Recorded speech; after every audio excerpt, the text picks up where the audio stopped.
আসসালামু আলাইকুম। আশা করি সবাই ভালো আছেন। আমি মোহাম্মদ জাহাঙ্গীর আলম হোম অফ কেমিস্ট্রির পক্ষ থেকে আপনাদের স্বাগত জানাই।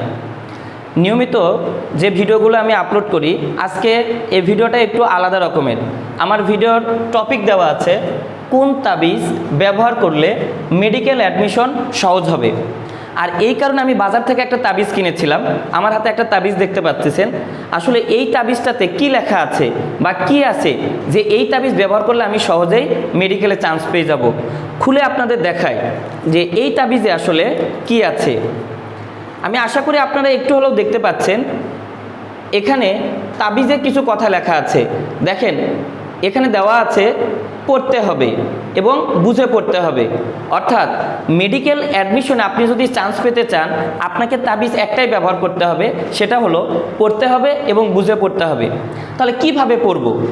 আমাদের মেডিকেল অ্যাডমিশনে যারা অংশগ্রহণ করি, বিশেষ করে বগুড়া অঞ্চলে যারা আছি, তারা মেডিকেল অ্যাডমিশন দেব, কিন্তু পড়াশোনা ভালোভাবে করি না আর আশা করে থাকে অনেক বেশি। এটা করলে হবে না। আপনাকে খুব বেশিভাবে প্রস্তুতি গ্রহণ করতে হবে অ্যাডমিশনের জন্য। বিশেষ করে যারা ফার্স্ট ইয়ারে আছেন, ফার্স্ট ইয়ার থেকে আপনার পড়ার সিস্টেমটা হবে, স্যার আপনাকে যখন যে টপিকটা পড়াবে, আপনি সেই টপিকের কি মেডিকেল প্রশ্ন এর আগের বার এসেছে এটা পড়ে নেবেন। অতঃপর আপনি কিছু প্রশ্ন পারবেন, কিছু পারবেন না, সেইগুলো গিয়ে আবার স্যারের সাথে ডিসকাস করবেন। এভাবেই আপনার প্রস্তুতি ধীরে ধীরে অনেক বড় ধরনের প্রস্তুতি হয়ে যাবে। তাই বলা হয়ে থাকে মেডিকেল অ্যাডমিশন কঠিন নয়, প্রস্তুতি যদি গুছালো হয়। কিন্তু আমরা এভাবে পড়ি না। আমরা একটানা পড়তে থেকে আর বলি যে যখন আমাদের পরীক্ষা শেষ হবে ইন্টারমিডিয়েট, তারপরে মেরে দেব। এইভাবে কোনোদিন মেডিকেলে চান্স পাওয়া যায় না। হ্যাঁ, এভাবে মেডিকেলে চান্স পাওয়া যাবে, হয়তোবা আপনি যখন অ্যাডমিশন টেস্টে ফেল করবেন, তখন ডিপ্রেশন হয়ে মাথা ঘুরে পড়ে যাবেন, তখন আপনাকে মেডিকেলে নিয়ে যাবে। এটাও মেডিকেলে ভর্তি, কিন্তু স্টুডেন্ট হিসেবে না, রুগী হিসেবে। আপনি যদি স্টুডেন্ট হিসেবে মেডিকেলে ভর্তি হতে চান, তাহলে আপনাকে দুইটা কাজ করতে হবে। এক নম্বর কাজ পড়তে হবে, দুই নম্বর কাজ বুঝে পড়তে হবে। এখানে আপনার টিচারের ভূমিকা কি?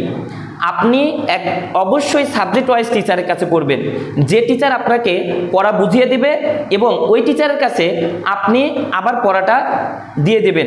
এতে করে কি হবে, আপনি একবার পড়া দিচ্ছেন, স্যার একবার আপনাকে পড়াচ্ছে, তাহলে টোটাল বিষয়টা ক্লিয়ার হয়ে যাবে।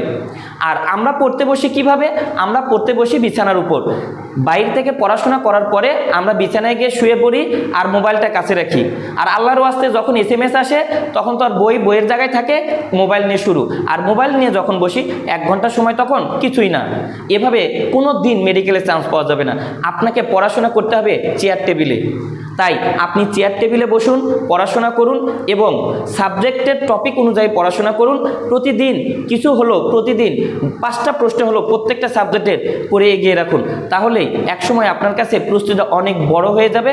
আপনি মেডিকেল অ্যাডমিশনের জন্য 100% প্রস্তুতি গ্রহণ করতে সক্ষম হবেন। ফলে আপনার জীবনে আর হতাশা থাকবে না। আর হতাশা থেকে বের হতে গেলে আপনাকে অবশ্যই পড়তে হবে, বাইরের সময় নষ্ট কম করতে হবে এবং সময়টা চেয়ার টেবিলে ব্যয় করতে হবে। তাহলে আপনি সফল হবেন। আশা করি আপনারা আমার কথাটি বুঝতে পেরেছেন। ধন্যবাদ সবাইকে। ভালো থাকবেন, সুস্থ থাকবেন। আসসালামু আলাইকুম।